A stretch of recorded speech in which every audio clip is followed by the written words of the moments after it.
Now, I'm not saying you need to go out and buy a juggernaut and get an HGV licence, but what I'm trying to indicate to you is there are other options than just going along to Mrs. Flossie. Okay, so your vehicle is a delivery option. It doesn't have to be a big bus, it could be a camper van or something. But think of all these things, particularly if you're nail technicians, because the footprint size is a lot smaller than, say, a 6-foot couch. So give that some thought and perhaps apply for an HGV licence.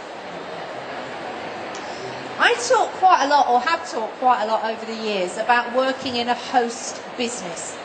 Now, excuse me, a host business is a business that you deliver your offering to on 1 or 2 or 3 days a week. It is a business that is run alongside yours. So let's say, for example, you did your own clients, they're in a case at the back of the stand. Thank you so much for being so helpful. So let's say you were doing your own clients Monday, Tuesday, Wednesday, but you might work in a hairdresser's as their front of house nail technician on a Friday. Now the benefit of that is that Monday, Tuesday, Wednesday, Thursday, the receptionist at the hairdresser's is booking your clients in. You turn up in the morning, unload, you only have to do it once. It's not like going to people's homes where you're going to see Flossie, doing the loading up again and then going off again. So this is what I mean by host business. It's where you deliver your offering in someone else's business that needs to offer nail services but doesn't want to get involved themselves. So let's use the example of the hairdressers a bit further. Perhaps there's another hairdressers in town that does beauty or does nails. They might be losing out because their clients are thinking, well, I might as well go to the other one because I can get my nails done there. So the salon owner might be thinking, well, actually, we need to get involved in this. So you are actually a solution to a problem that they are experiencing. And you would then agree, you either rent the space or she gives you the space for nothing and you split the takings, 70-30, 60-40, whatever. And it's not just hairdressing salons. A lot of medical practices now are having to make their own money and they are able to run as a more commercial enterprise. So that would be an option. And other associated businesses, so if we look at bridal shops, and you know the beautiful French manicures and the filigree work, I mean, what a fantastic synergy that would be. So a single host business is a business that runs alongside your mobile work in a static environment that is somebody else's business, but they are literally hosting you. Can you see how that could work? Okay? Now, that's what I call a single host business. The next thing to look at is the multiple host business. You could be a mobile operator and never go to a client's home. Because the first every Monday you could go to that salon. Every Tuesday you could go to that salon. Wednesdays you'd be at that salon. Thursday you'd be at that salon. So you're still mobile, but you're going to different host businesses. And the days of the week, again, like the single host business, that you're not there, they're making appointments for you. Or you can mix these up. You can work 1 day a week, you can work 5 days a week, you can work in 1 or 2 salons, you could work 7 days a week in 7 different salons. You could work 3 days a week, 4 days a week in 4 different salons and have 3 days on your own clients. You can mix and match this model. So single host business is alongside your own. Multiple host business can be 5, 6, 7 different businesses, or it could be 3 or 4, again, with your own business. So you can mix and match it to suit you. Because obviously you're going to make more money on the clients that are yours because you keep it all, but remember it's costing you money to get to them. So we'll talk about costings later, but you need to do a bit of analysis and a bit of costing. There are certain equipment restrictions you're going to have, not just physically getting it in your car or your vehicle, but where are your clients? Are they in blocks of flats? How near is the car park? Is the lift working? So there's going to be issues to do with getting the equipment in. I was talking to somebody at the end of the last lecture, and they said they wanted to do electrolysis, but they were worried about using a mag lamp because they thought it would break. Now you might use daylight lamps, which are quite sensitive. So, you know, bubble wrapping and foam and stuff.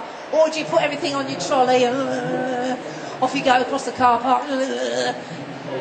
Okay, some machines don't like that. Some lamps don't, some curing machines don't like that. So, you know, there are equipment restrictions. So you've got to be honest about that and work within the structure that you can deliver.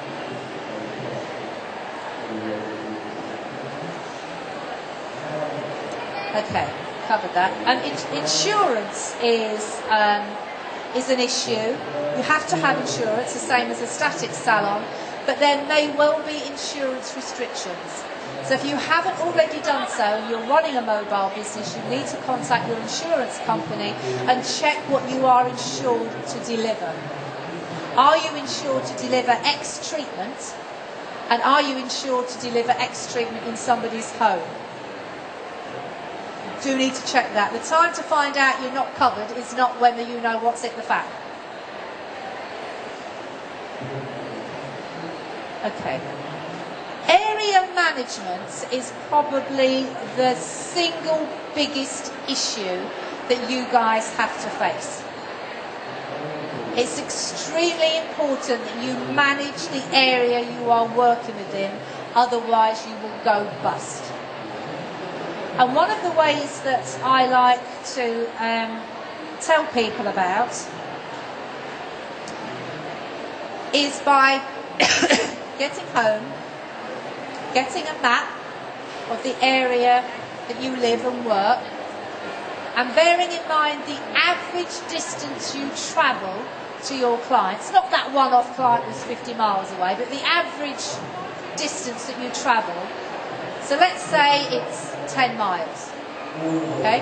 What you do, you put your compass point in your home base, or wherever you leave for work in the morning, and you draw a radius of 10 miles. So everything within that 10-mile radius, or everybody who lives in that 10-mile radius, is a potential customer. So that is your area that you are working. Now what you wouldn't do, and I want you to draw a dot in the middle, which is where your home base is, and a circle around it. What you wouldn't do, imagine the imaginary circle, is do a client here, then a client there, then a client there, then a client there. You spend all your day travelling. So what you need to do is subdivide that area. Now there's two ways in which you can do it. You can divide the area into quarters. That's if it's 4 days a week that you're doing. Or if it's 5 days a week, divide it into fifths, or 6 days a week, divide it into sixths, etc. And on a Monday, you do that section. On a Tuesday, you do that section. And if I want you on a day that's not in my area, I don't get you. Got to be firm. I was actually very strict. I was a very strict, I know you find it hard to believe because I'm just so lovely, but I was a very strict therapist, and my clients did what I told them. Because I was there for their good at the end of the day, and they knew that. So you need to manage your area and your time. So divide this area, this circle, into the number of days you are going out to customers, and only do people in that area on that day. Then even if you get a cancellation, you're not having to drive around aimlessly. You're in that one particular area. Does that make sense to you? What some people do, and in my view it's not as good, they don't do the quarters or the fifths or the sixths. They do rings, like an archery thing. You know, you've got the bullseye and then another circle and then another circle. So how they then charge is, in that inner ring, there's no travelling expenses, like in the bullseye. But in the ring that's, say, 2 miles out, there's a £1.50 charge. In the ring that's, say, 4 miles out, there's a £5 charge.